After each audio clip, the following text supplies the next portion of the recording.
Hey everyone, and welcome along to our latest episode of Euroz Hartley's Finding the Front. For those of you who are listening in for the first time, Euroz Hartley's is a proudly Western Australian leading financial services company. We specialise in the provision of wealth management, stockbroking, corporate finance, institutional sales, and targeted research services. If you'd like to learn more about Euroz Hartley's and the services we provide, please do not hesitate to contact us or visit our website at www.eurozhartleys.com.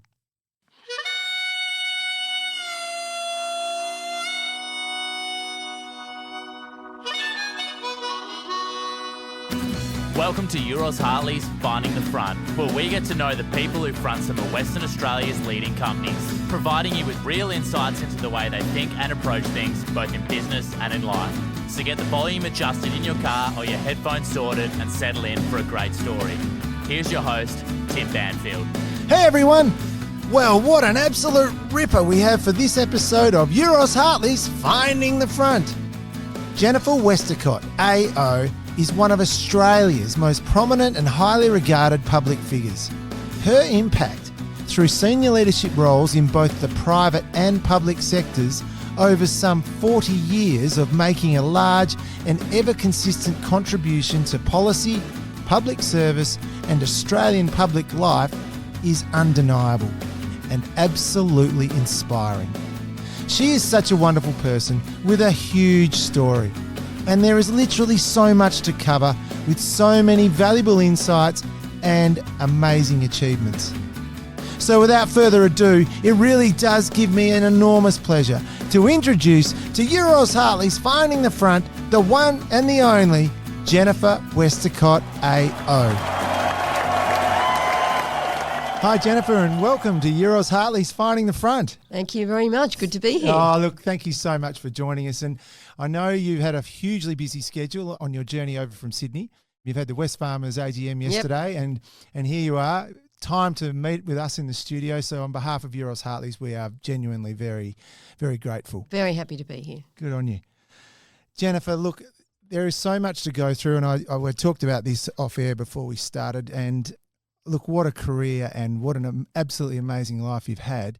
I think for the listeners, before we launch into what is a seriously fascinating journey with some amazing achievements and insights, I just want to summarise for everyone Jennifer's achievements to put it into context around her story, because it will evolve this conversation and we need to all be on track so that we can take everything we can and the takeaways that come out of it. So look, bear with me. She built her career in the public sector, working in senior leadership positions in the New South Wales and Victorian governments. This rounded out a fascinating journey in the public sector, which we'll get into. Jennifer was then appointed Chief Executive of the Business Council of Australia, the leading forum for the heads of over 100 of Australia's top companies to contribute to public policy debate for some 12 years. So that's just the beginning. Currently, Jennifer is chair of Future Generation Global, stock code FGG, an ASX-listed, internationally focused listed investment company with the dual objectives of providing investors with diversified exposure to global equities, while also helping to improve the lives of young Australians who are affected by mental health issues. She's a non-executive director of Wesfarmers, a position she has held since 2013.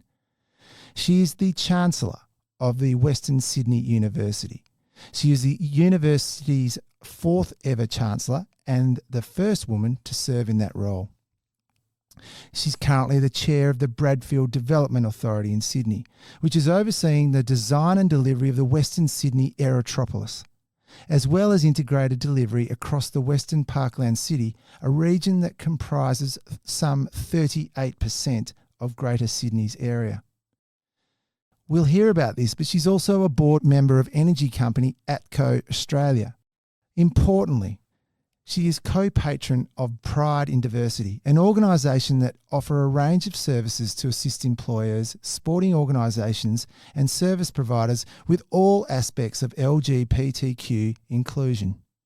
Previously, She was a member of the Prime Minister's Cybersecurity Review Panel and of the Prime Minister's Expert Advisory Panel on the Reform of the Federation. She was a former co-chair of the advisory board to the Australia-Sino 100-Year Agricultural and Food Safety Partnership and a former co-chair of the Australia-Canada Economic Leadership Forum Organising Committee. And you're not going to believe it. She was a recipient of this Centenary Medal in 2003, an award which acknowledges those who contributed to the success of Australia's first 100 years as a federal nation. It recognises the many Australians who laid solid foundation for the nation's future. And finally, of note, Jennifer was awarded an Officer of the Order of Australia AO for her service to policy development and reform, cross-sector collaboration, equity and business in 2018. Wow. I haven't even covered it all, and I thank you for your patience there, but I do want to make sure this is all out on the table before we get started. So congratulations, Jennifer. Thank you very much. What an amazing reel I've just gone through. But it started from somewhere. And one of the things with Finding the Front, our podcast, is we do like to go back and just learn about what were the generators of this career and the journey. And I know with you, growing up wasn't that easy. It was a challenge, and you had to start from basics and move forward from there. Yeah, look, I grew up in a family that had very low incomes, a pretty violent household, to be honest, not a particularly happy kind of upbringing. We lived in those days, it was called the Housing Commission, public housing. We lived in the Housing Commission estate in Springfield in Gosford. I'd been born in the Blue Mountains and grown up in Lura, but in the days when Lura was, a very down at heel place, not a posh place like it is now. Not the tourist destination. Not the tourist destination, all the expensive houses that are there now. And life was a struggle. And, I could sort of from a very early age started to make sure that I didn't turn that into resentment. My parents kind of had quite a resentful attitude that life wasn't kind of good to them. But it kind of really gave me that sense of what I call the great unfairness, that people who work hard, and my parents worked hard. They didn't have careers, but they had jobs and they worked hard at them. But it didn't matter how hard they tried, they just couldn't get ahead. And I just think so many Australians are in that part of life. They can't get ahead and they feel very frustrated, and I'm very empathetic and sympathetic to that. But I just decided that I was going to try and do something about that. I didn't have a kind of clear idea about what it was. I was determined to try and get a good education, do well at school, try and get into uni. And, those things really shaped my life, that sense of injustice, that sense of people doing it tough, that sense of unfairness. And, I've ended up doing a lot of things to try and address that in my life. But that sort of was the beginning of it, I guess. It's interesting you highlight this. You ended up doing your secondary education at Henry Kendall High School. Yeah. And had an ambition to go to uni. Now, if we go back a step, what really generated that understanding of, education was going to be your ticket to another destination? It's a few things. First of all, my grandmother and my uncle, who were just these big forces in my life, had these wonderful relationships. They were kind of circuit breakers, I think. And they had never been to university. But my grandmother, I always describe my grandmother as the most educated, uneducated person I've ever known in my life. Right. An absolutely prolific reader of books. And I shared a bedroom with her as a teenager. And she was like, and so was my uncle, you've got to go to university because it will change your life. And of course, by the time I'd got to university, Whitlam had made university free. So, people like me would not have normally been able to even think about going to university. Yes. So it was that. And then I had a couple of fantastic teachers. Teachers change people's lives. So I had a few who said, look, you should really try and get into university. You can do it. We think you'll get the marks to do it.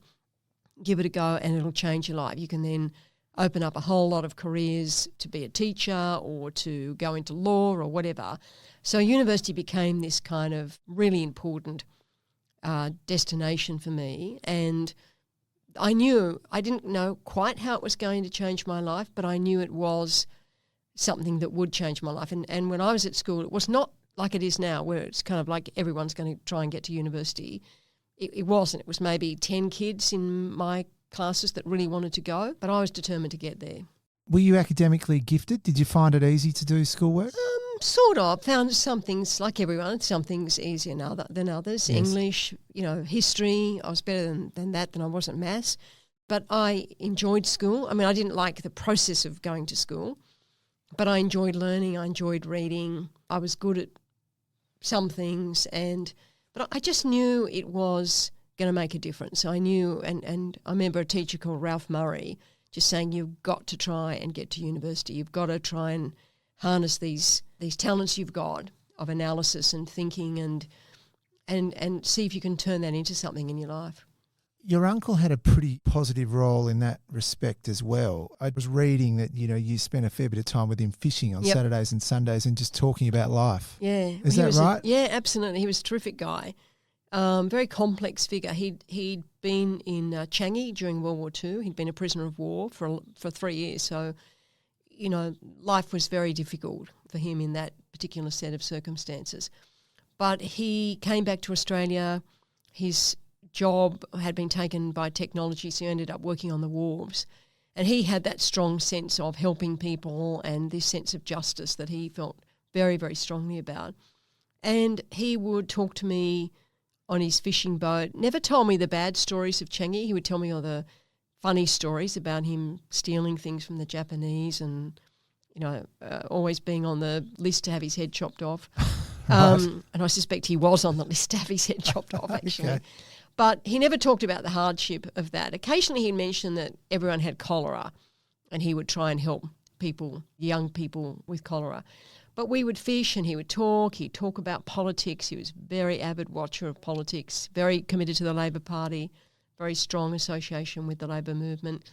And, he also taught me to fish, which I continue to do to this day. I still love fishing. Is that right? Taught me how to tie hooks on properly, bait things up. Taught me about tides and wind and where to look for fish. And, I still fish very regularly. But he was a very kind person too. And he was very aware that things in our family could often get very difficult. And he would turn up sometimes on a Sunday when he knew things would often get very difficult on Sundays. And he would take everyone out to Avoca Beach, put his combi van out there, put a tent up, make a cup of tea, and we'd just sit. We'd all go swimming at the beach and we'd just sit. He was a bit of a release valve. He was a release valve, and he was just he was a bit of a rogue sort of guy, but and a funny bugger. He knew the timing. But he knew the timing, and he was a very kind man, very generous person, and just this big force in my life, actually.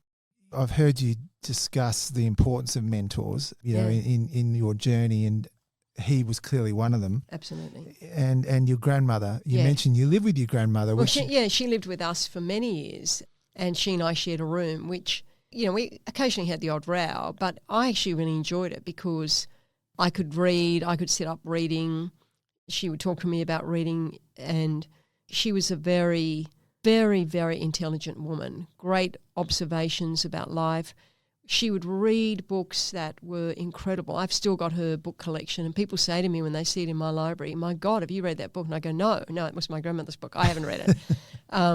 But on her deathbed, she was sending my brother a note about a book she wanted him to buy. And you can see a little squiggle kind of as she obviously passed away that morning. And she was just this incredible force of stability, of kindness, and, quite a funny person, but just this person who believed in you and wanted you to do well. And gave you every bit of encouragement. Absolutely, yeah. Well, you took taking those two mentors within your life and family, in essence, but they provided you with enough incentive to actually, by the sounds of it, with the teachers as well, go on and you did go to university. Yeah. And I think, and without those, you may not have gone, do you think? Absolutely. Well, I think two things happened. First of all, my parents split up. So my father, who was totally opposed to people going to university, thought it was a colossal waste of time. He wanted me to go and work at Faye's Shoes in Gosford. There would have been nothing wrong with having that job, obviously. But he and my mother had separated when I was in year 12. Right. So that turned out to be actually a really important valve release because the violence had stopped, the terrible kind of situation had stopped, and then my grandmother and my uncle were like, okay, you've got to try and get into university. And Mum, to be fair, was also really, you've got to try and get into uni. So, things kind of changed, but they were just determined, you've got to have a go at going to uni. Well, you went on to do a Bachelor of Arts. Yep. and attained honours. Yep. At the University of New South Wales. And then you really did take on education full bore. Absolutely. You Absolutely. didn't slow down. No. Well, it changed my life going to uni. Like, I was a kid from a public housing estate, and people often forget that it's not just about what you learn, it's about the experience you have.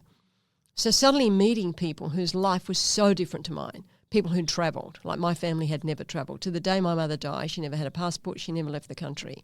Suddenly meeting all these people who travelled, people who were well-read, people who thought about politics in a different sort of way to the way my uncle thought about it, in a kind of construct. My thesis supervisor was Donald Horne, who wrote The Lucky Country.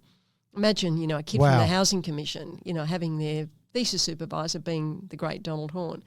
And so it wasn't just what you learned, it was the process of inquiry, which I always say to people, the best person ever in a team is the person with the inquiring mind. It gave you that process of theoretical constructs about how you organise your way of thinking about the world, gave me this global perspective that I didn't have, and it gave me these relationships with people who were just like so different to the world I'd grown up in.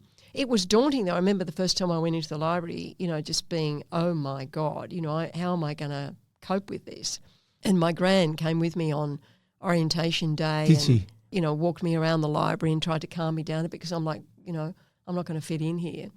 So that's what education does. It's not just you learn things in particular subject. You learn how to think. You learn how to write. You learn how to inquire. That's the gift that years later when I was in the Business Council, employers would say to me, the people with the inquiring mind are the people we want on these teams. It's an enabler. Absolutely. Yeah. It's the great enabler. I always call it the great enabler, the great equaliser, because someone like me has had this, incredibly fulfilling life, even though they had none of the kind of things that you would expect people like me to have. And that's because of education. Jennifer, you went on and did the Bachelor of Arts.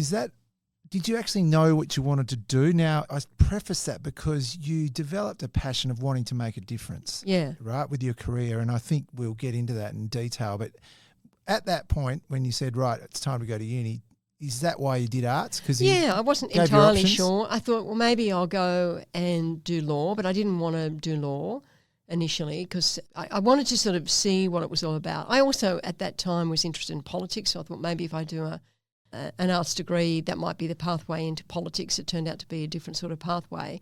I was interested in policy, interested in reading. So I thought, do that and then work out, and also potentially going and teaching. So I thought, do that and then see where you end up. And I started out, when I left university, as a teacher. I was teaching in the economics faculty in the School of Government at Sydney University, and then obviously went into the public service. But I think, sometimes it's important to sort of just kind of go and do things because you're interested in them, as opposed to sort of having to slot in a particular vocation. And I think a lot of people make that mistake. They go and do law, they go and do whatever, and they're not happy in it, and they're not learning, and they drop out, and then they don't go back to uni. Whereas for me, it was like, let's do this general thing, and it'll open up opportunities in teaching or the public service or politics, and, then kind of things evolve after you leave uni. So Jennifer, you did go on with your education, and this happened subsequent, but you achieved an advanced management certificate from Monash, the Mount Eliza Business School, and then you went on and was a Chevening Scholar at the London School of Economics, which is a long way from Central Coast New South Wales. Yeah, it was like, there was a fantastic woman in the Department of Housing who nominated me for that. Never thought for a minute I would win this incredible thing with what's called the British Council. And I won it.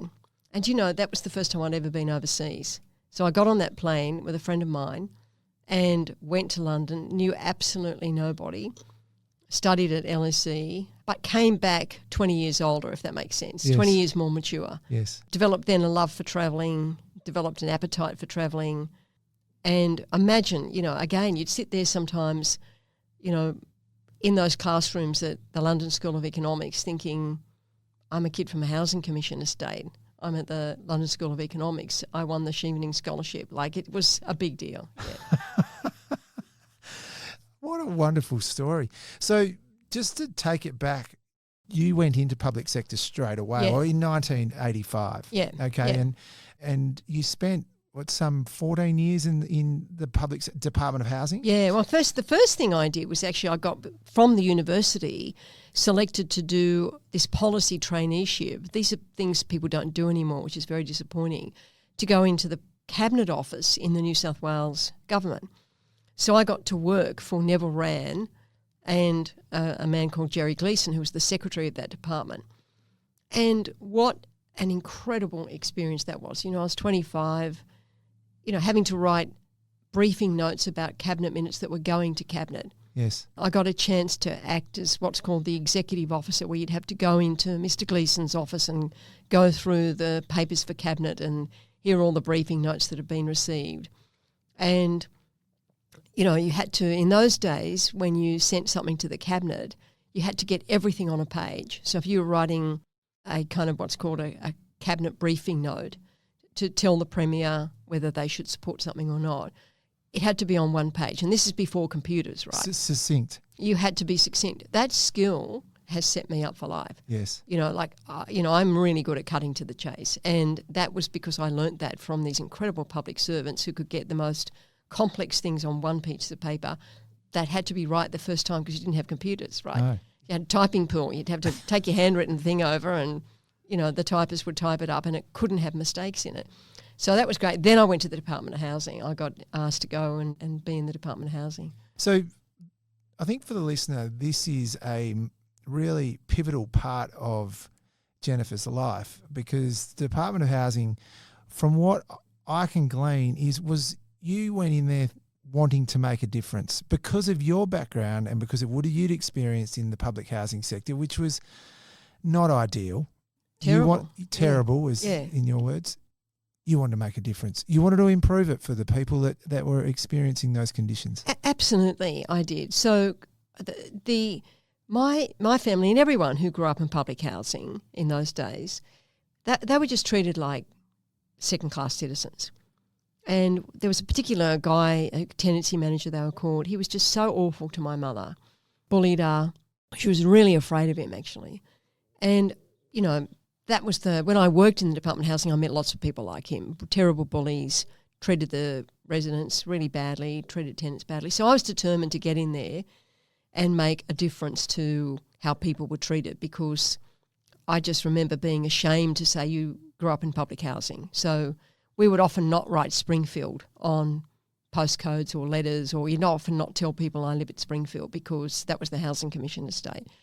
And so I was determined that I was going to work in that department and try and do things to make things better for people. And obviously started off reasonably junior, but then worked my way up to be the Deputy Director General. But, all the way along, I tried to do things to turn around the experience my family had had. I mean, it's often said that it's very difficult to change things in government.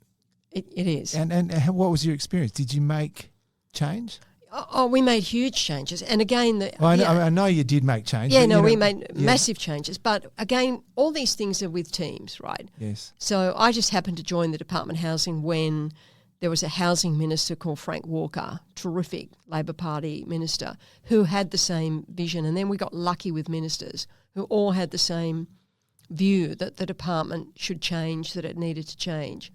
So I did get to make a difference. When I was what's called a regional manager of one of the big regions down in the Illawarra, then up in Sydney, I introduced tenant participation, giving tenants a say in how their properties were run.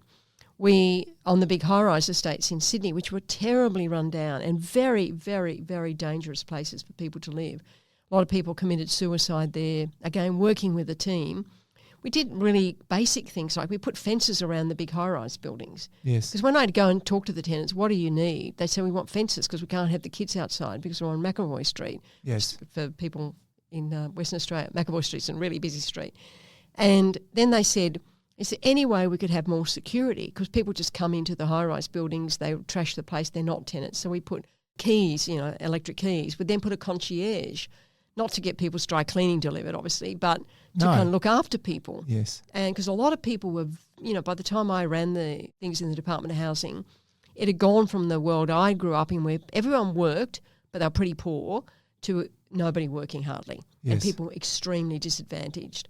And so, we tried to put concierges in to help people, keep an eye on people, make sure that people, particularly living with a mental illness, were okay.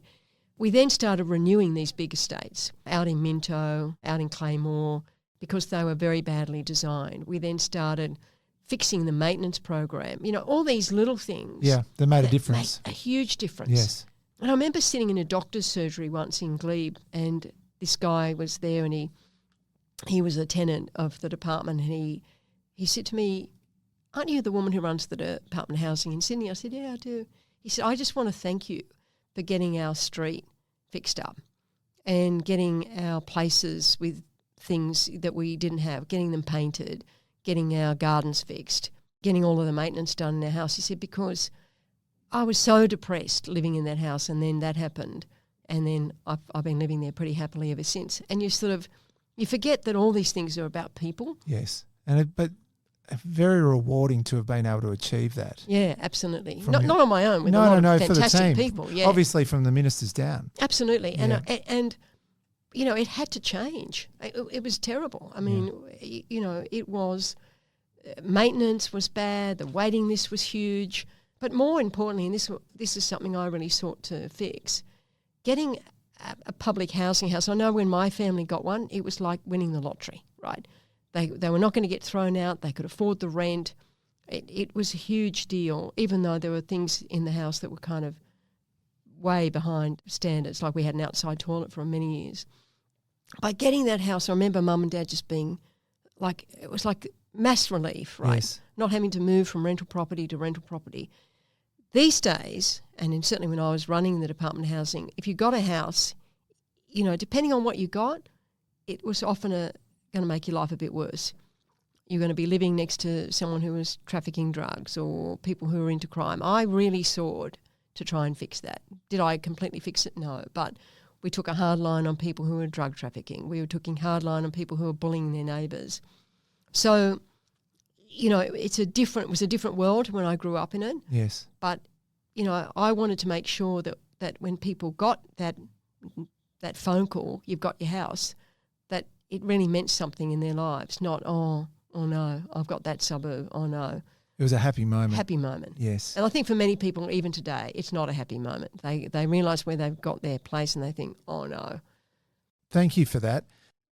In terms of your role as Director General for the New South Wales Department of Infrastructure Planning and Natural Resources, one of the roles there was the planning and land release. And we talked about this off air, but, we're seeing it nationally, particularly here in Perth too, in terms of the cost of housing, the undersupply of rentals and housing going up. Prices of houses are going up. Sydney is clearly ahead of that in terms of they've got a much bigger issue, and you're looking at that clearly with Western Sydney. But absolutely. Tell me a little bit about your views on this land release of land to create more housing, to create opportunity and that sort of thing, because I think it's very pertinent across the nation at the moment. Absolutely. When I took on that role, housing land release had stalled. Not a lot of land had been released. So what years are we talking So there? we're talking 2003, 2004. So if they're stalled then, it's a bit like we haven't gone out and explored for a mineral, and now all of a sudden there's a demand for it, and exactly. we haven't got the mineral. Absolutely. Yeah. And so one of the first things I did was two things.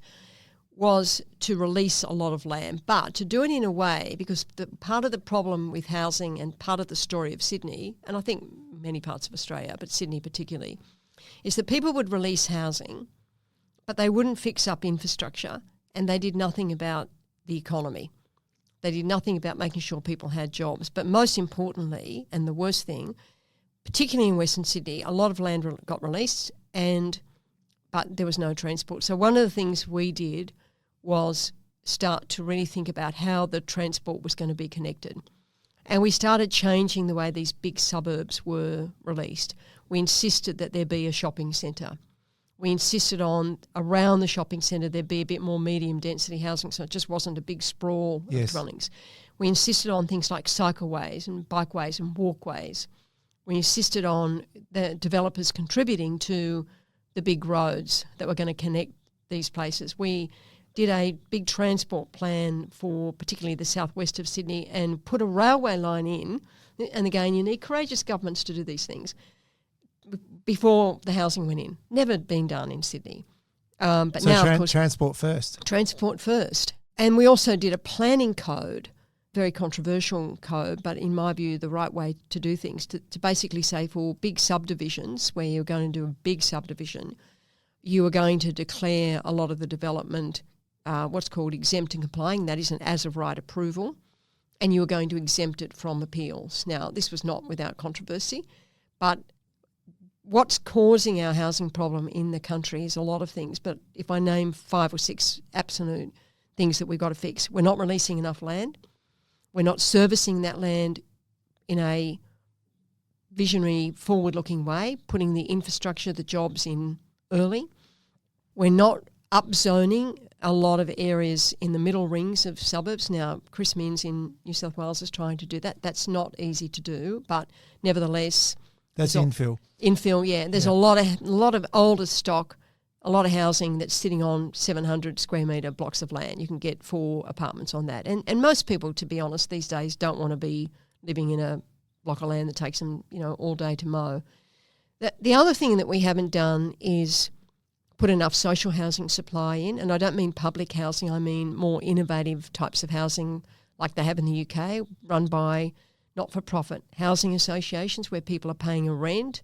They're paying a cost recovery rent, but it's much cheaper than the market rent. And then the other thing we haven't done is innovate around products. So, why aren't we doing more prefabricated housing? Why aren't we doing more modular housing where you could get it done really quickly? And they do this in Germany. They go, I can't remember the name of these houses, but they turn up to a suburb and they've got the house up in a week. And we're not doing innovative products like build to rent, like you actually building properties with a long-term rental agreement. So there's a whole pile of things we're not doing that would make things a lot better for people. But I guess the moral of the story is it's all about supply. I mean, we do things around tax incentives like stamp duty, and we should. I mean, stamp duty is just a shocking tax, and we should get rid of it because it's a tax on mobility. I want to move. I'm older now. I've got a 3-bedroom house. I want to move into an apartment. I've got a big stamp duty bill coming my way. People do the maths. They go, oh, I'm not going to do it. So we've got to get on the same page as a country and sort this out. Do you think that infill becomes a priority over releasing more land? You got to do both. It's a really good question because infill is hard. It's the right thing to do because, to be fair, many of those suburbs, and this is the fairness bit of it, they're near a hospital, they're near a railway line. Those people have already got the benefits of the infrastructure that people need to live a good life. So, but there's a lot of very old stock now, as we used to call it when I ran the housing department, that's, past its use by day. But it's very hard to consolidate that site and we've got to introduce planning codes that allow those sites to be upzoned and then to be basically, get more density in. And it doesn't have to be high-rise. This is the big scare campaign that people run. If you think about the average big broad acre estate in the old days used to be about 8 dwellings per hectare. That's a lot of land being used for not many housing. If you think about something like Paddington in Sydney or the inner city suburbs here, that's about 30 dwellings per hectare. So you can still live in sort of like villas and townhouses. You're not having to do high-rise, right? And we haven't got that right at all. The thing that people keep trying to do is they try and do this all at the same time, whereas what I would do is make sure that the land is being released, which is the land that's easier to service, easier to get the housing on, reduce the taxes on that, make it more affordable, make it higher density, while you're doing the zoning on the infill areas, which is more complex. And obviously, I'm not going to be, kidding anyone here. A lot of people don't like it. No, sure. A lot of people don't like it.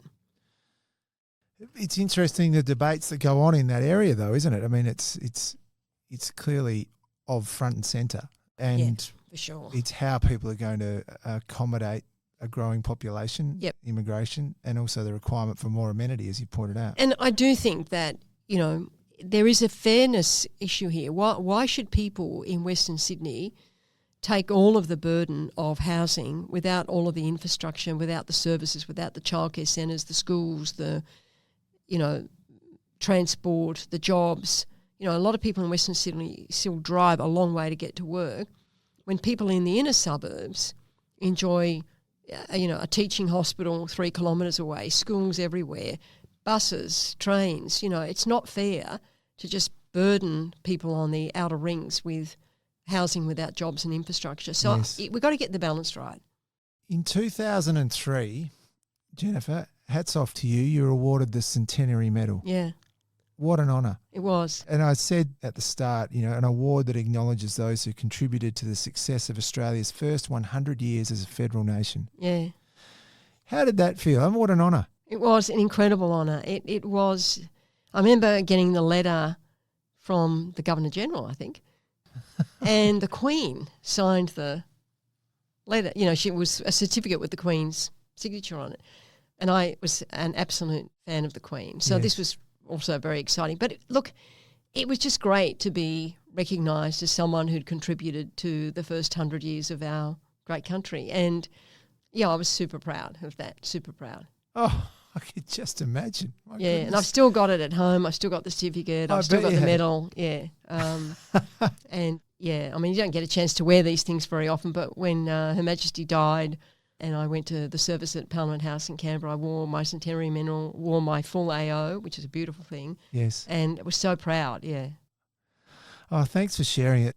I wanted to just hold off, but your AO is obviously another special moment in your life, and I'll get to it. Yeah. But you finished up with the public service, and we're talking sort of around 2005 now. Yeah. So it was a super period of time in your life. You obviously achieved a lot, but you thought, well, it's time to now take that skill set and take it into the private sector. Yeah. And I got headhunted by KPMG, and I thought, have I done everything I want to do in the public sector? Yeah, I obviously haven't done all the things I wanted to achieve, but I've sort of done the jobs, and that opportunity came along at the right time, and I thought, why not? Why not give the private sector a go? Oh, and you never look back. So No. you started out as National Lead Partner for Climate Change, Water and Sustainability. Well, actually, I started out running their government practice in New South Wales, and then I convinced them to set up a climate change and water practice, because I said to the managing partner, this thing called climate change is going to be the biggest issue of our time. Is that right? Yeah. And he said, really? And I said, trust me. You have to trust me on this. This will be a huge issue. And I remember setting up that practice. We had about 10 people in it. I've gone back to KPMG as a special advisor. They've got hundreds of people in that practice now. Yes. So it was a good call. But I got to do some great advice to some of the big companies of Australia and around the world on their sustainability directions, on how they were going to organise themselves for what was going to be the big policy change that was coming. So it was a really great learning experience. This climate change area was really sort of your passion, and also understanding was immense, where you could bring it to the fore with KPMG, because it came through in your next role as well. You were appointed the Chief Executive of the Business Council of Australia. Yeah. There's a number of questions I've got to this, but first of all, to be Chief Executive of the Business Council of Australia is a very prestigious position. So you would have been immensely taken by the opportunity to be that person. Yeah. And how did it come about? Yeah, it's a great question. So like all these things, I was really happy at KPMG. I was thriving, so I wasn't looking for a role. And KPMG, these firms are wonderful firms because you get like 20 careers in these big firms. You get to work overseas. They're pretty exciting. So I had no ambition to leave. And then I got a call from a headhunter saying that Graham Bradley, the then president of the Business Council, had suggested, and Katie Leahy, who was the then chief executive, they wanted someone who had this combination of business and public sector. Yes. Because, it's a public sector advocacy role overwhelmingly. And, I went and met Graham and started talking about, my views about the economy, and went through quite a comprehensive selection process and got the role. I don't think KPMG were terribly happy about it. But, I couldn't believe I'd struck this role. Well, so for the listener, just to give you some insights, the Business Council of Australia is a high-profile, highly respected Australian business organisation, both domestically and internationally.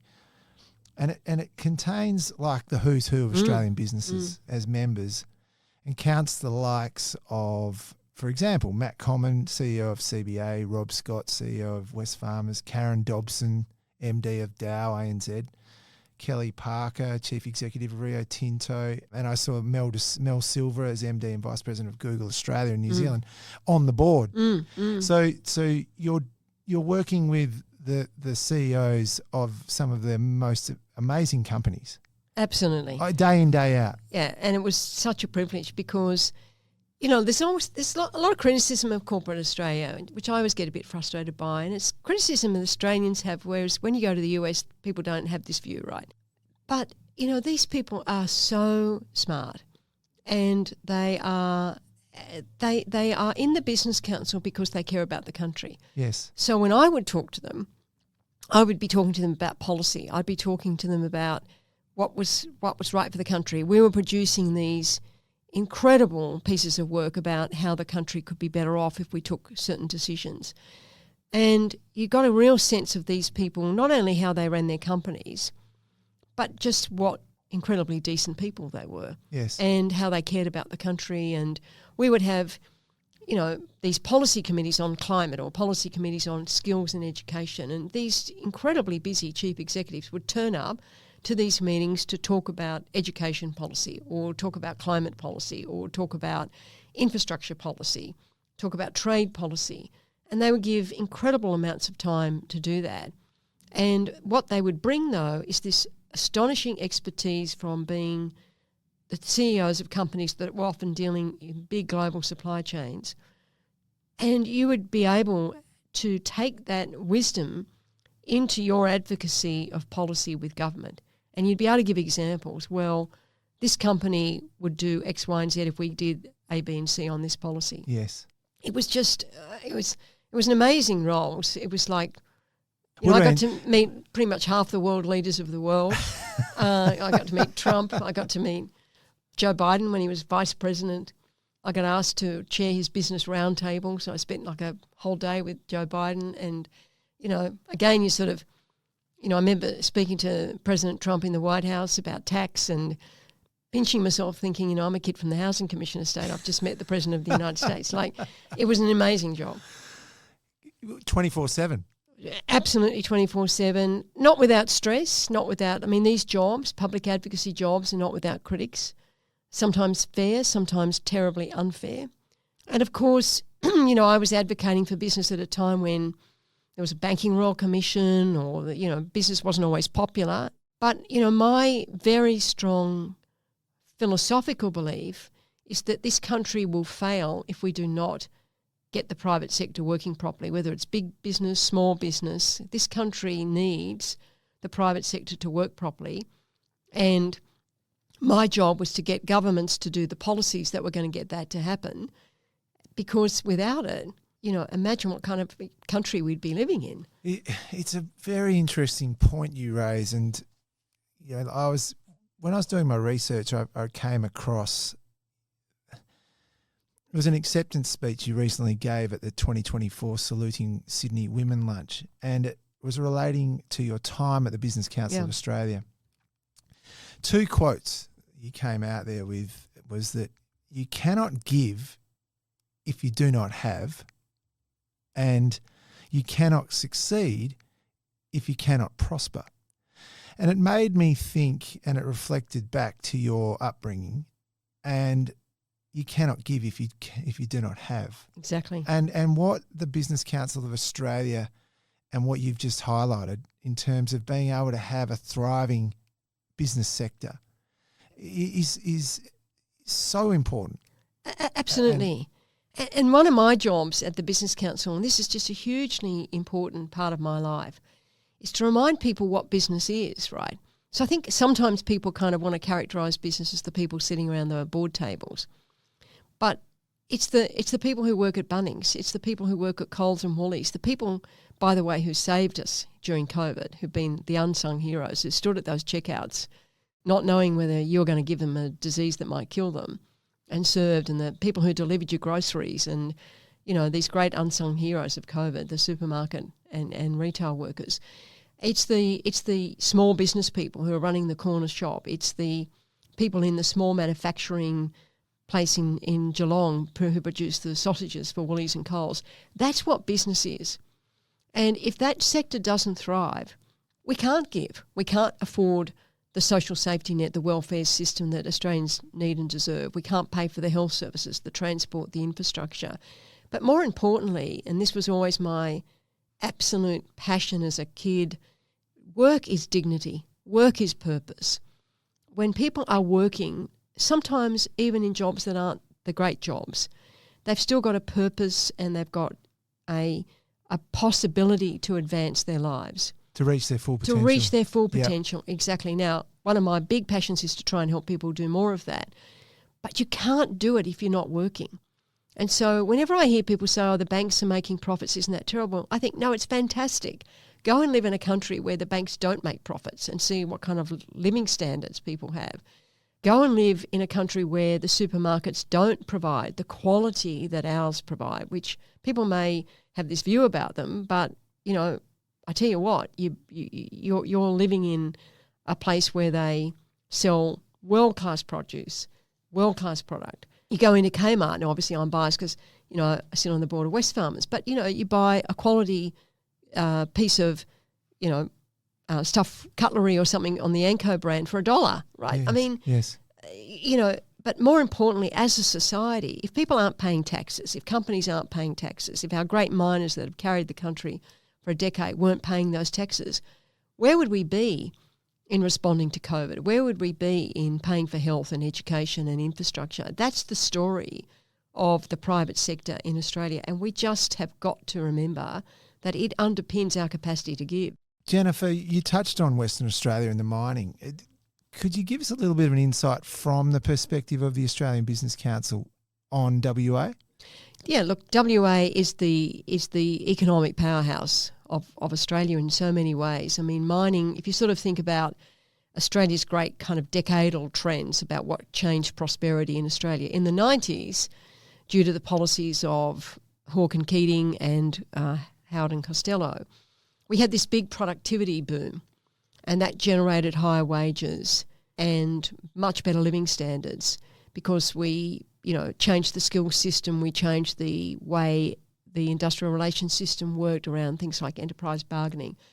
But then in the 2000s, China starts to resurge. Yes. China is the big game changer, and they want our iron ore, they want our coal, and suddenly this country's prosperity gets driven out of this state overwhelmingly. Now, coal was a big part of that, obviously huge role in Queensland and New South Wales. But, you know, the story of iron ore, the story of large cattle exports, you know, is the story of Australia's last couple of decades of economic strength. Yes. And I guess my kind of watching it from the east, you often got a sense that people didn't understand how important it was for the whole country. Like, you look at the budget and it gets saved by the company tax receipts, by the large mining companies. I always remind people 10 companies pay 30% of all of the company tax in Australia, and 3 of those are the mining companies. Yes. 4 of them are the banks. So I always got a sense that people didn't appreciate that on the east and understand how important it was. And then I see people doing policies that you think, whoa, hang on, that's going to make mining really difficult. We're going to make gas and, you know, the LNG sector, huge, big change in Australia's economic landscape. companies that put billions at risk, let's be very careful about making that hard. Let's be very careful about winding those sectors back or putting constraints in the way, because those sectors are so important. I suppose what they call is red tape around mining at the moment. For sure. It's increasingly frustrating. Do you think the Business Council of Australia can have an influence on that? Yeah, we certainly called this out all the time when I was there, and we set out actually ways that you could do major project approvals in a way that was environmentally responsible but also was more efficient. And I still think there are ways of doing this. When I was the head of the planning department, we introduced legislation which was extremely tough on miners and big developers about the standard they have to meet. But when they met that standard, they got a very quick approval. Like it was 30 days for certain projects. And they got very precise criteria they had to meet, but they also got a thing called, it's a technical thing, a concept approval. That is, if you're doing a big mine that's got a life of 30 or 40 years, you were approved for the whole of that 30 years on the basis that you had to come back and retest noise, pollution, environmental offsets and things like that. That's the way to fix this, not to lower the standard, but to make it simpler and easier to get the planning consent. And I feel that we are running the risk now of freeze-drying the economy because we're tying people up in too much red tape. You can set, the environmental test properly, but then you have to say, okay, having met the test, you get approval. What did that prove? When you met what the developers would say to me was, you've made that so specific, that criteria, you gave people an incentive to do the right thing because they knew they'd get a faster approval if they did the right thing. They knew I used to say to them, you've got two choices.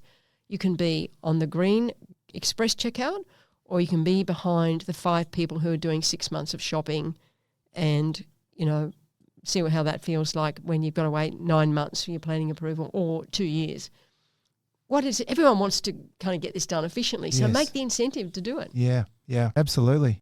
So what came out of that time at the Business Council of Australia has obviously had a huge impact on your life in terms of the people you met, the things you were able to achieve. Therefore, it came as no surprise in 2018 you were awarded an Officer of the Order of Australia, AO, for your service to policy development and reform, cross-sector collaboration, equity and business. And I can tell when we were talking about the Centenary Medal, this is clearly a pride of place achievement, and you were so absolutely rapt to be bestowed the honour. Oh, absolutely. And you get told, and you're not allowed to tell anyone for weeks, right? So it's kind of like you're bursting, right? And when it got announced, the Australian very kindly did a really lovely piece on the front page. And I remember, being at home and just getting text message after text message after text message and people coming over to the apartment because it's a big deal to get one of these. And, it's a great honour to be in that cadre of people that, are celebrated for their contribution to the country. And I remember going to Government House and getting it, and taking my family along. And, I've obviously got my pin on my lapel now, but the actual thing is a magnificent thing, a beautiful thing. And look, it's that sort of stuff again about it's all been worth it kind of thing. Yes. It's all been, because these jobs are hard, they're hours of work, they're a lot of stress, there's, you've got to be pretty resilient and tough. And so when something like that happens to you, you think, oh, okay, it was worth it. Congratulations. Thank you. Well Thank done. you. It's interesting that the Business Council of Australia released a statement on the award, and I just wanted to read it because I thought it was really quite captivating in the way they describe it. From Grant King, President of the Business Council of Australia. The Business Council of Australia, its board and members applaud the recognition of Jennifer Westacott in today's Order of Australia honours. Throughout her life, Jennifer has been a tireless champion for greater economic and social inclusion. During her 7 years as the Business Council's Chief Executive, Jennifer has advocated for policies and ideas that allow businesses to thrive and underpin the lasting economic growth that benefits all Australians. She is a driving force in ensuring Australia is prepared for the challenges of the future and can remain a competitive, robust and fair nation that continues to punch above its weight. Jennifer's intellect is matched by her empathy, and she is a passionate believer in creating greater opportunities and giving back to the community. Her outstanding contribution to the community includes chairing the Mental Health Council of Australia. She also serves as a Non-Executive Director of Wesfarmers. She is co-chair of the Australia-Canada Economic Leadership Forum and the Co-Patron of Pride and Diversity. On a personal note, I've had the privilege of working with Jennifer over the past few years and seen in her firsthand all the qualities for which this honour has been awarded. I extend my congratulations to her on this well-deserved recognition of her achievements. It's pretty special, isn't it? It was, yeah. I remember being really touched by that. I mean, Grant is an amazing man himself, but it was, it's incredible. It's amazing, you know, like you wear the pin, and so often people come up to you in the street, or you're checking into an airline or a hotel, and they say, "What's the pin?" And you say, "That's my Order of Australia," and they ask what you got it for, and people are just so, wow, that's amazing. But it was incredible. And, you know, I wear it with pride. I have it with pride. It was a big moment in my life. Oh, great. Look, and thanks for sharing. It's just, it's so good to look at these things on the surface, but then to see what's behind it. Yeah. And that's what, I mean, I thought that statement really captured it. It was. And the thing that when I read the citation, when I got it from the Governor-General, and it said the word equity, and that, you know, took me back to my childhood, that I've spent my life in whatever role I've had trying to make things better for people. And of all the things in that very beautiful citation of the Governor-General's, it was that word that I thought, yeah, all of that effort, all of that blood, sweat and tears, it was worth it for this moment. Wonderful. You've got a number of current roles, Sure. Okay? So, but I just wanted to capture a few and just discuss them a little bit. But you're appointed the first woman Chancellor of Western Sydney University. Yeah. And well done. Thank you. Thank you. So now let's just talk about education for a second. You have a very good insight into education, and it's in a challenging position present day. And we've seen what the current graduates are going through with regards to technology, such as AI, the work on campus or off campus with regards to opportunities there and the creation of a community. And then recently, creating that sense of a community is a challenge in terms of, you recently spoke out against hate speech and intolerance, which as a Chancellor, how you capture the imagination of the Jennifer Westacotts when they were coming into uni and the present day. How are you attacking it? What are your views? Yeah, that's a great question. So it's an incredible university, Western Sydney University, a big university, you know, but a university that's absolutely, when I got asked to be Chancellor, I just said yes instantly, because it stands for access, it stands for equity, it stands for fairness. It's all about people who are often the first in their family to go to university, like I was. Right. And so we're really committed to that mission in Western Sydney of creating the workforce for Western Sydney, but also dealing with equity and fairness. So last weekend I did graduations, and I try as much as possible to talk to as many people as I can. But these young people from very diverse backgrounds, you know, in the police force, doctors, teachers, nurses, but their parents in the audience, so proud their kid has got a degree from this university. Yes. But we are in a challenging position as a sector, and I guess where I want to take the university with our fantastic Vice-Chancellor, George Williams, is I want our people, our young people, to be the most digitally enabled students on the planet. And we're working out what does that mean in terms of the practical things we're going to have to do. So, for example, I don't care whether they're doing law or agriculture or nursing or teaching, they are going to learn AI. They're going to learn data analytics. And I want to give them the choice to kind of like do the core parts of their degree. So say they're doing law, there's got to be like X number of things you must do in order to qualify. But I want them to be able to pick, well, I want to do data analytics as well. I want to do AI in law. I want to do, you know, things that are going to make me work ready and employable. And I think our university will catapult over the traditional universities who rely on these, what I call the super faculties, the law faculty at Sydney Uni, and make sure that our people are just these incredible leaders and they're really employable, because that's what matters to people, is that they've got a job and they've got a good job. Sure, you want the knowledge and research, but when I talk to those young graduates, the most important thing is their pride that they've got this job. Yes. And we've got a campus in Ho Chi Minh City in Vietnam. 80% of our graduates are now working in a top corporate, right?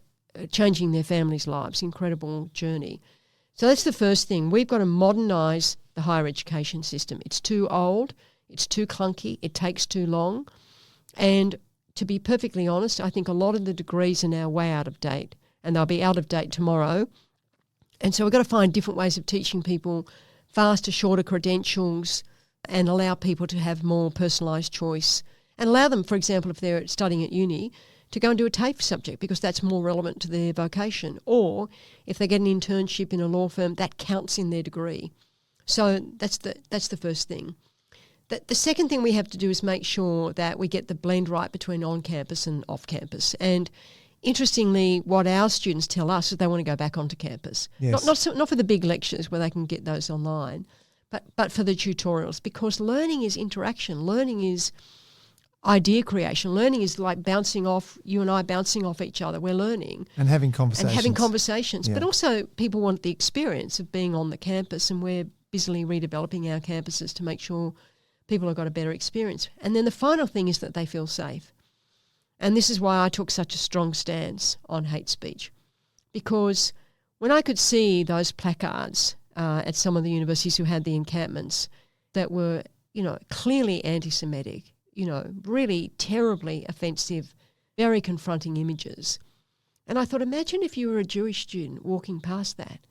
How and particularly many of those people's families had their whole family. I was talking to someone the other day whose whole family had been wiped out in the Holocaust.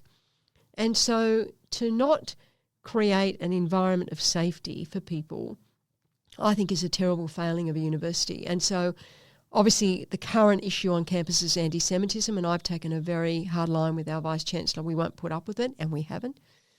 But it would be the same, to be honest, if it was Islamophobia or homophobia. People are entitled to feel safe.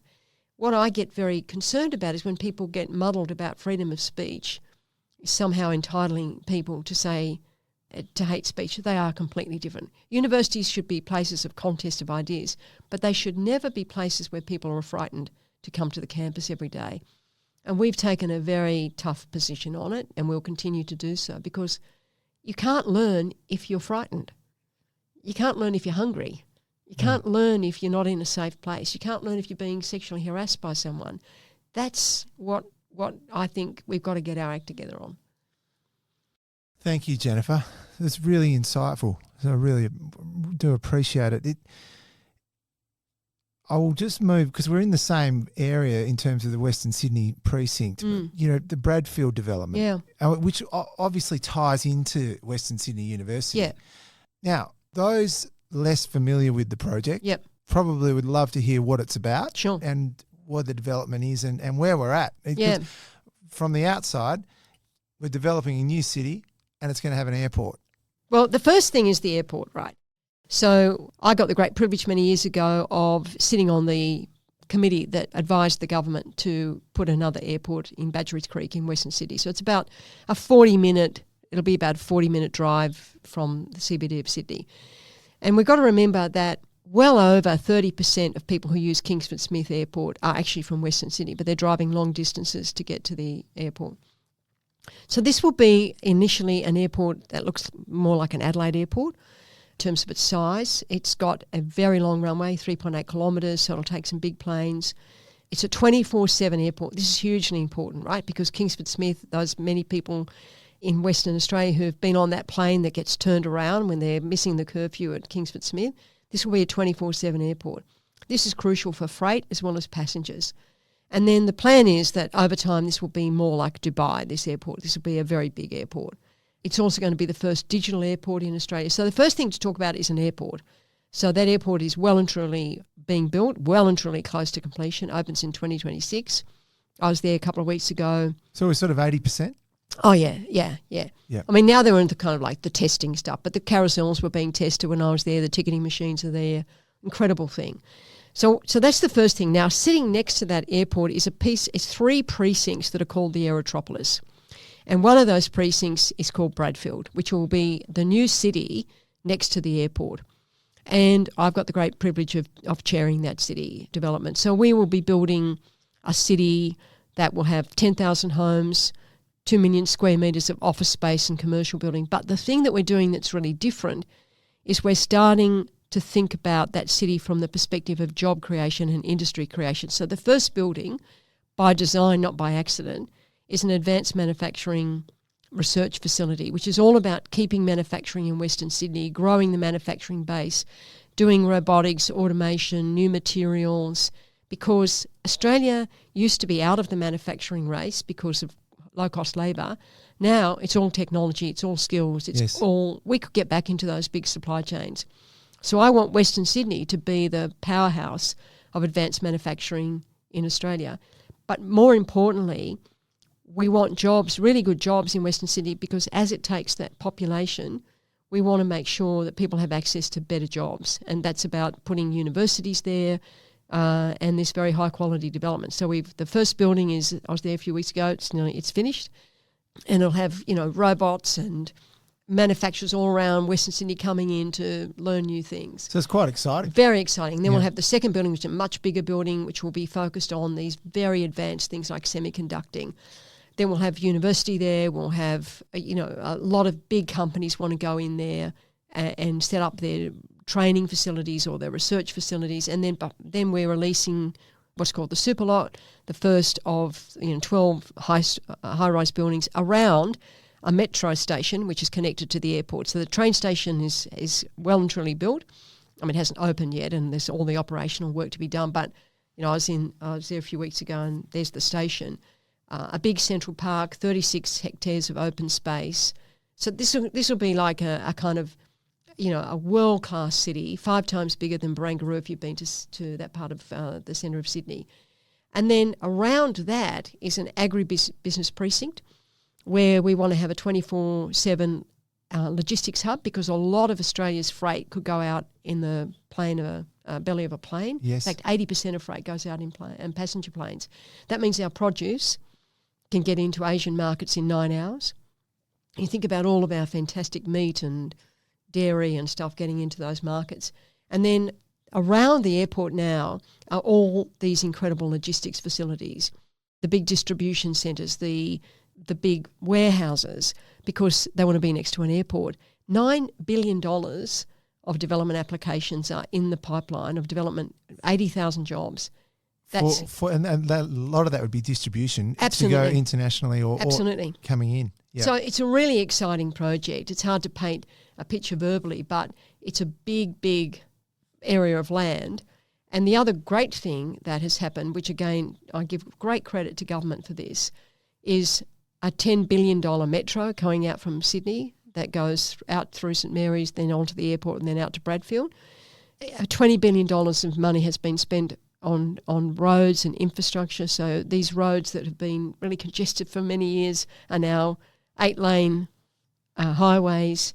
It's the most exciting thing, I think, happening in Australia. I mean, obviously I'd say that because I'm involved in it, but this will change Western Sydney, but it'll change Australia, because if we could get agribusiness really ticking along faster, we can unleash the potential of our agriculture sector. If we could get manufacturing going, we can be in those big supply chains around the world. And then if we can get people skilled, which is my job at the university, we're suddenly going to be competing with Singapore. Yes. As a hub. As a hub. Yes. Exactly. And then you've got this, I can't tell you what it means to have a 24/7 airport. And the airlines, of course, are already taking slots, because why? They want the freedom of not having a curfew. And they just keep coming in and out. They will keep coming in, and as that gets better, and then obviously there are other big transport priorities that have to be solved for. But it's a hugely exciting thing to be part of. Wow. I also wanted to touch on your role as chair of Future Generation Global. A model of philanthropy using a traditional listed investment vehicle to create a revenue stream to assist youth mental health and research. And a shout out to Carolyn Gurney and Ingrid Pine of future generations. But that's clearly an important role. You're a chair, and you feel strongly about. Well, I chaired Mental Health Australia for a long period of time. I think this is one area of public policy that we as a country just fail in terribly. And you see the data on suicide, you see the data on youth mental health. And so what we're doing is what I call the double dividend model, a traditional fund structure, investment fund structure. And what happens, though, is that people give up the funds managers don't charge money. Yes. I don't take fees for chairing it. And that allows us to put 1% back into youth mental health and research. And we go through a tendering process for non-government organisations to tender. And we've given out $85 million.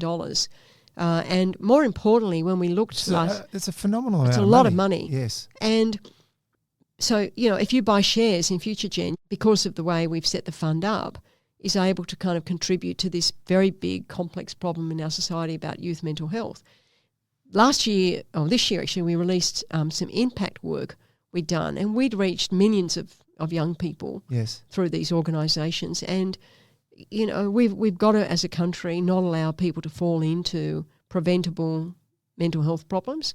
And then when they do fall into them, we've got to help them recover and live an active life. And the thing that I learnt when I chaired Mental Health Australia was, A, you could prevent a lot of mental illness, B, you could certainly treat it, and 3, people could recover. And we've got to get that system working better. Well, that would have a big impact on homelessness as well. Oh, absolutely. So many people who are homeless because they've got a mental health problem. Yes. And things cascade out of control for them. They lose their job. They can't afford their house. They become, they're suddenly living on the streets, or, so many people, the root cause of this is their mental health problems. But here's a way of using a traditional investment model to do something about it. And hats off to Wilson Asset Management and Future Generation. Jeff Wilson, is a terrific person, and he put his money, into this and said, let's do something about this. Yes. And you need people. This is my point about you can't give if you don't have, right? Jeff's an incredibly successful fund manager. He decided to give back, but you can't do these things if your fund isn't performing successfully. Yes. No, thank you very much. The other role that I think, there's 2 other roles. Your role as Non-Executive Director of Wesfarmers is clearly an important one. You've had since 2013 and one that you're very proud of. Absolutely. And you've made a big difference to a lot of people through their shareholdings of Wesfarmers over that time. Yeah, look, it's an amazing company. Wesfarmers, I think, is one of the great Australian companies. It's one of the last diversified conglomerates left in the world. If you look at its share price, the value, I was talking to shareholders yesterday at the AGM, people who had their shares originally when the Farmers Co-op, people who are now, pretty wealthy as a result of owning those shares. The jobs we create, the taxes we pay, the suppliers we give work to, the small business ecosystem, if you use that jargon, that sits around a Wesfarmers and a Bunnings and a Kmart. It's just one of those great stories of when a company is super successful, so many Australians benefit from that. Yes. But also I think the story that's not often told about Wesfarmers is where we've led the way on so many things, on Indigenous stuff, and particularly creating Indigenous suppliers. We've led the way on that. We led the way on paid parental leave. We led the way on domestic violence leave. During COVID, we paid people who weren't working. Again, because we had a strong balance sheet, a very successful company. You can't give if you don't have. We took a decision. We are going to keep paying people even though they're not working. Yes. It's a great story for Western Australia, but it's a great story for Australia. Bunnings is just a huge success story. I mean, most men want to be buried in the car park at Bunnings. And the Kmart now, just an incredible story through the Anco brand. And as I said earlier, I was in Kmart a few weeks ago. Here's a really lovely dinner set for $9, right? And I thought, well, here's some low-income person, some person struggling. Here's a highly quality piece of stuff for $9. It's just a great story. And the AGM was well received? Very well received. Lots of people love going to the Wesfarmers AGM because there's all the stalls. Kmart and Target used to put on a fashion parade. That we didn't do that this year. We had the West Australian Opera singing. People get to sort of go and get show bags. It's like the Royal Easter Show meets Corporate Australia. It's a great day. Good on you.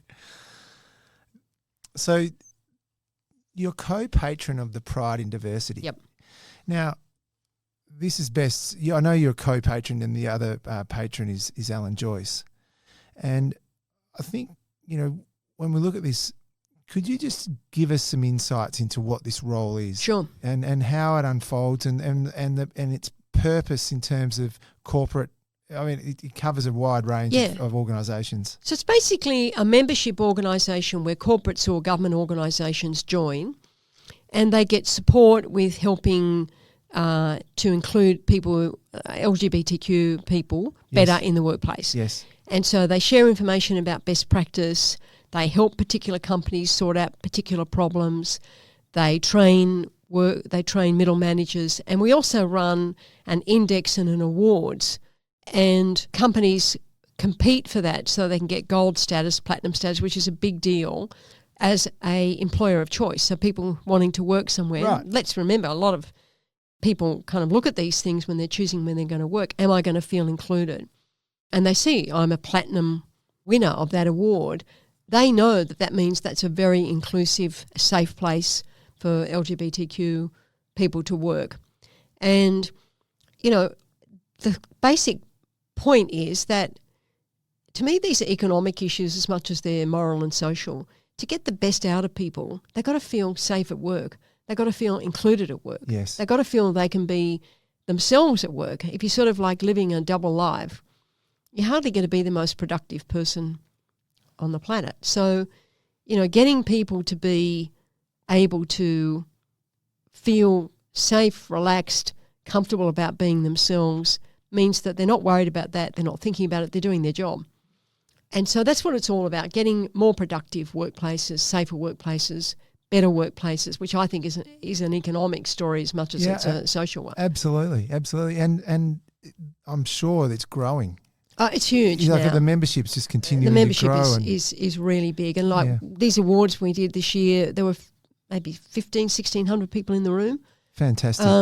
And I was calling it like the gay Oscars kind of thing. But it's a big deal, and people take a lot of pride when they win those awards. And, it's Alan, Joyce and I are the co-patrons. We've been doing that for a long period of time, but we both feel very strongly that people have got to go to work feeling that they can be who they are. Yes. Oh, absolutely, and thank you. That role, I suppose you're also patron of the Pinnacle Foundation. Yeah. So you've got a number of roles here. Yeah. Well, look, I live in a same-sex relationship. I've been with my partner for 38 years, Tess. And, I always say this, when people talk about these things being lifestyle choices, I always say to people, I would never have chosen this lifestyle. I would have chosen her a million times, but I would never have chosen this lifestyle. So it's kind of is what you are kind of thing. I mean, it is what it is, right? Yeah. And it was very difficult when I first was in the public service. You were very nervous to tell people who kind of half knew would never ask you what you did on a weekend, right? It was always very confronting that people would be in the lunchroom and they'd be talking to everyone else. They'd never say, what did you do on the weekend, in case you said something frightening like you went out for dinner with your partner or something. It was very confronting, and it took a long time for that to change, and I want people to have a better experience than I had. And interestingly, there were people in the public service who were very supportive, but Corporate Australia, when I went to KPMG, I remember the chairman, Chris Jordan, ringing me up saying, I think your partner's a woman, isn't she? And I said, yes. And he said, oh, you must bring her along to a partner's dinner. I don't want her to feel like is not going to be involved. And then same at Wesfarmers, Bob Every, when he was chairman, make sure you bring Tess to the Christmas dinner. So, that's very different to the world I've, been in for a very long part of my early life. Well, and I suppose by being a patron or part of the Pride and Diversity group organisation, it's really embracing what you're feeling or have seen unfold over many years. Absolutely. And trying to give structure to it, trying to give order to it, trying to support organisations, and trying to celebrate when organisations are really successful. Oh, wonderful. And thanks for sharing that, Jennifer. It's really good to understand that in a better detail, particularly from your perspective, who's gone through it. And from that perspective, you've got two adopted. Yeah, a mum and her boy, yeah. And they are the great joy of our life, Zara and Amir. Amir's a beautiful young boy, cracking golfer, wants to be a professional golfer. Yeah. Have you got him out fishing? I do take him fishing. He balks at putting the bait on himself and tying his own hooks on. We're working on that. But he loves fishing. And, he's become a great friend of mine, actually, and we've become great buddies. And I play a lot of golf with him. It's now humiliation to play golf with him because he's so good. But I still get out there and give it a try. Fantastic. The last role I just wanted to touch on was you recently joined the board of the family-based Canadian mainly energy company, because I know they do modular housing as well as ATCO. Yeah, great company. Yeah, and it's interesting because they have the Karratha Power Generation Station. Yep. In the Pilbara, and then they also have what was previously Alinta Gas Networks. That's correct. Yeah. And they've now rebranded to the ATCO Gas Australia. Yeah. So it's quite a relevant thing to Western Australia, your role. And I suppose from that perspective, understanding the energy mix is so important. Well, they're doing really creative things around blending gas and hydrogen. Yes. And they're trying to work through this kind of idea of an integrated energy system where you've got solar, gas, hydrogen and battery storage. And if we could do that in big residential developments and industrial sites, we'd really get emissions down, but we'd get reliability and security of power supply. So we're working on ideas for that. We're piloting things here in Western Australia. We've got a blended gas hydrogen pilot of 3,000 houses. And it's a great company, a great family story coming out of Canada, fabulous people who run it. But it's a real honour to be part of it. But also they do this fantastic modular housing. I mean, every construction site in Australia has got an ATCO building on it, but they're doing all this very sophisticated work on modular housing. And again, back to my housing comments, if we could crack that at scale, yes, we'd really crack some of the housing problems. Gosh, I can see the excitement on your face. You're pretty excited about the role and what they're going to do. Really excited about that. Yeah, great. Yeah. Well, Jennifer, look, I am conscious of time. I just did want to cover out life outside of work, and we sort of did with Tess and Zara and Amir, and that's fantastic and a hugely important part of your life. It's funny, we were just talking about ATCO. I picked up on a quote in concluding our conversation. I picked up on a quote you delivered in the same acceptance speech earlier for saluting Sydney women at lunch. And you referenced the founder of the Canadian company, ATCO, where you're now director. But for the listener, ATCO began in 1947 in Alberta in Canada when Ron Southern and his dad started an Alberta trailer hire business to provide housing accommodations to workers in Canada's first oil boom. And I think the key point here is Ron and his dad. And you referenced a quote from Ron Southern about excellence, and which is on the wall at the ATCO headquarters. And the quote, I think for the listeners, we'll get a lot out of this. The quote went like this: "Going far beyond the call of duty, doing more than others expect, this is what excellence is all about. It comes from striving, maintaining the highest standards, looking after the smallest detail and going the extra mile. Excellence means caring. It means making a special effort to do more." And I know this quote meant a lot to you, but what it made me do is reflect on your life, your achievements and your impact on society. And I concluded that obviously throughout your whole life, going right back to the public housing and what you did in the public sector and what you've taken into the private sector and what you've given to the Business Council of Australia and now what you're contributing now through future generations, through Wesfarmers. There's so many ways that you do it. You've strived for excellence in everything you've done and you've achieved it on so many very special levels. And so, look, it's understated, but I must say that on behalf of all of us at Euros Hartleys, congratulations on a wonderful career and to date, that is. Yeah.